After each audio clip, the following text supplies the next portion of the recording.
अस्सलाम वालेकुम नाजरीन, IND टुडे न्यूज़ में आपका खैर मकदम है। आइए देखते हैं ये तफसीलात। रियासत तेलंगाना की हज कमेटी की जानिब से खबर दी गई है कि साल 2019 के आज़मीन हज का पहला काफिला 26 जुलाई बरोज़ जुमा बाद नमाज हैदराबाद एम्बार्केशन पॉइंट से रवाना होगा।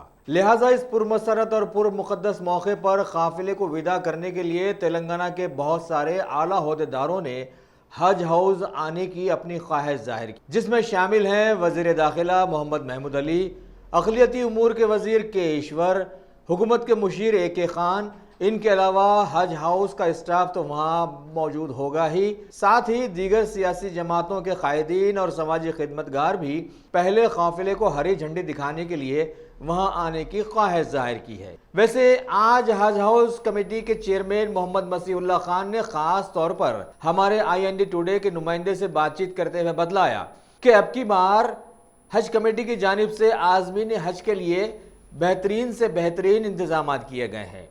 इंतज़ार गाह को AC से सजाया गया है और अजला के हाजियों के लिए इस बार पलंगों के साथ रहने का इंतज़ाम किया गया है। हज हाउस से RGI एयरपोर्ट तक आज़मीन हज के लिए AC बसेस का इंतज़ाम है और सारा स्टाफ आज़मीन की खिदमत के लिए हज हाउस के साथ साथ एयरपोर्ट पर भी हरकियाती रहेगा। अब की बार एक दिन में 3 से 4 फ्लाइट्स का बंदोबस्त है, जिनके ज़रिए एक एक फ़्लाइट में करीब 400 आज़मीन हज की बुकिंग की गई है। दीगर सहूलतों में मनी ट्रांसफ़र के लिए 3 से 4 बैंक्स के खिदमात हासिल की गई हैं, जो कि हर जगह मौजूद रहेंगे। इसके अलावा हज के लवाज़िमात जैसे एहराम वगैरह के भी बेहतर इंतजामात रखे गए हैं। आखिर में उन्होंने ये ख़ास बात भी बतलाई कि सालों के बाद इस बार करीब 1800 आज़मीन की वेटिंग लिस्ट को भी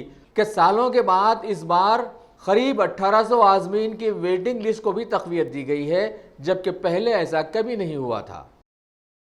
माशाल्लाह से 26 तारीख से जो पहली फ़्लाइट है तेलंगाना, आंध्र प्रदेश, कर्नाटका और महाराष्ट्र के हाजियों की आमद होंगी। और ख़ुसूसी तेलंगाना के सिर्फ हाजियाँ अगर आप काउंट में पूछ रहे हैं मेरे से तो 5200 तक हाजियाँ हैं, जो कि सिर्फ तेलंगाना के है और कर्नाटका के है, फिर आंध्र प्रदेश के है और इस बार से महाराष्ट्र के भी 2 डिस्ट्रिक्ट हमारे को दिए गए हैं। और इस बार टोटल AC कैंप है हमारे पास और AC बसेस का इंतज़ाम है यहाँ से एयरपोर्ट को जाने के लिए। और हमेशा जो गद्दे डाले जाते थे नीचे, इस बार हम पलंग का इंतज़ाम करें, जिसको इंग्लिश में कॉट कहते हैं। अब वो वक्फ बोर्ड की जानिब से बिल्डिंग है, हज कमेटी के तहत नहीं है बिल्डिंग। तो आप क्यों नहीं अपनाते हो बिल्डिंग? हम जब भी हम हर साल यूज़ कर रहे हैं उसको। हर साल आप लोग टेम्पोररी स्ट्रक्चर्स बना के हाजिमीन को रहने के लिए जो है कुछ फराहम कर रहे हैं, तो आप परमानेंट क्यों नहीं अप्लाई करते उसको? हम परमानेंट बोल रहे हैं उनको देने के लिए, बात कर रहे हैं। 1-2 बार हम खुद लेटर भी लिखे हैं, गवर्नमेंट को भी रिप्रेजेंट करे हैं कि कम से कम एक 3 फ्लोर हमारे को देने के लिए। तो अभी इंशाल्लाह वेटिंग में है, क्योंकि अभी जुमला कितना हाजी है सर? 5200 हाजी है सर। जुमला कितने फ्लाइट्स हैं टोटल? यहाँ से 26 फ्लाइट्स आएंगे सर। वापिस कब से आ रहे हैं हाजी? वापिस अपने को फिर सितंबर से शुरू होंगे।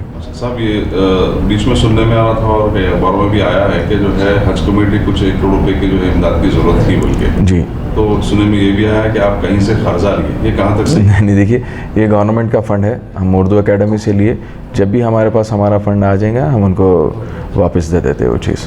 सब आपकी TRS पार्टी से है, तो जी KCR साहब भी जो है 2 साल से उन्होंने आ नहीं रहे, तो इसके ऊपर आप क्या बोलते? नहीं, लास्ट ईयर ही नहीं आए KCR साहब। लास्ट ईयर दिल्ली में रहने की वजह से नहीं आए और फिर वही दिनों में उनके बहन का भी इंतकाल हो चुका था, वो भी एक मौजूदा चीज़ है, उसके लिए नहीं आए। और उसके बाद फिर हमारे पास आंध्रा के हाजियाँ शुरू हो गए थे, बिल्कुल लास्ट फ़्लाइट 2 फ्लाइट बचे थे और वो फ़्लाइट रात के 3 बजे की थी, इस वजह से भी नहीं आ सके। इंशाल्लाह ताला इस साल पक्का आएंगे CM साहब। आंध्र प्रदेश के हिसाब कितने हैं? आंध्र प्रदेश के टोटल 1450 है और कर्नाटक से जाने वाले? कर्नाटका के 1400 है टोटल। हैदराबाद एम्बार्केशन में कितने हो जाते हैं? 9,500 तक जाएंगे, 9,500 तक। सर पिछली बार जो वेटिंग लिस्ट कंफर्म हुई थी 800 चिल्लर या 900 जी, इस बार अभी तक अब कितने वेटिंग लिस्ट? 1800 तक क्लियर हो गई वेटिंग लिस्ट हमारी जी। और अभी आपको कितनी उम्मीद है? अभी इसके बाद नहीं होंगी, क्योंकि हम 1900 से लेके 2300 तक के पासपोर्ट मंगाए थे हम, जो कि कल वापस कर दिए। तो इस बार 1800 तक होके रुक गई है वेटिंग लिस्ट। लास्ट ईयर जो है हाजियाँ जाने के बाद भी जो है एक पूरा जो है फ्लाइट ऑलमोस्ट 120 आदमी कुछ आ गए थे हमारे। नहीं, वेटिंग लिस्ट थी जो कि लास्ट में क्लियर हुआ था, क्योंकि ये बार हमारे को जो दिया गया है हाजियों का लास्ट उसमें दिया गया है। गुज़श्ता साल हमारे को जो था फर्स्ट फेज़ में हाजियाँ गए थे हमारे पास, उस वजह से हमारे को एक्स्ट्रा आए थे। इस साल 1800 पे आके रुक गई है। एयरपोर्ट पर हुज्जाज आज़मीन को जो छोड़ने जाते हैं उनके साथ आने वालों को सहूलत हर वक्त नहीं रहती, तो क्या हज कमेटी इस बारे में कुछ MGR से आपके एयरपोर्ट अथॉरिटी से बात कर रही है? जी, एक बात बोलता हूँ, एयरपोर्ट तक कभी कोई हाजी को छोड़ने कोई नहीं है। हज हाउस पे छोड़ के चले जाते हैं हाजियों को। जब आमद होती है हाजियों का, जब रिटर्न होता है, जब विजिटर्स जो उनके ख़ास रिश्तेदार होते हैं लेने के लिए आते हैं, और उनके लिए हम लास्ट ईयर फ्री पार्किंग का इंतज़ाम भी किए थे और अच्छा शेड वहाँ पे बना के रखे थे उनके आराम के लिए, उनकी सहूलत के लिए। इवन नमाज का भी इंतज़ाम करे थे, बाहर विजिटर्स के लिए भी करे थे और आने वाले हाजियों के लिए भी एयरपोर्ट टर्मिनल, हज टर्मिनल में करे थे। तो आपके क्या इंतजाम कर रहे हैं? सेम लास्ट ईयर जैसा थे वही इंतज़ाम रहेंगे। इंतज़ामात में कोई चीज़ की कमी पेशी इंशाल्लाह नहीं होंगी। हुकूमत की तरफ से जो प्राइवेट कॉर्पोरेट वाले जो ले जाते हैं उस तरीके के सहूलत पहुंचाने के लिए तेलंगाना हज कमेटी क्या कर रही है, और आप पर्सनली इसमें क्या और मजीद करना चाहते हैं? माशाल्लाह से एक बात बोलता हूँ मैं आपको, PTOs जैसा लेके जाते हैं उससे अच्छी सहूलत हम दे रहे हैं। और PTOs हमारे रेट से और PTOs के रेट में डबल या ट्रिपल रेट का फ़र्क है। जहाँ हम 2,70,000 का हमारा पैकेज है, तो उनका पैकेज 3.5 लाख से शुरू है, जो कि 6 लाख तक है।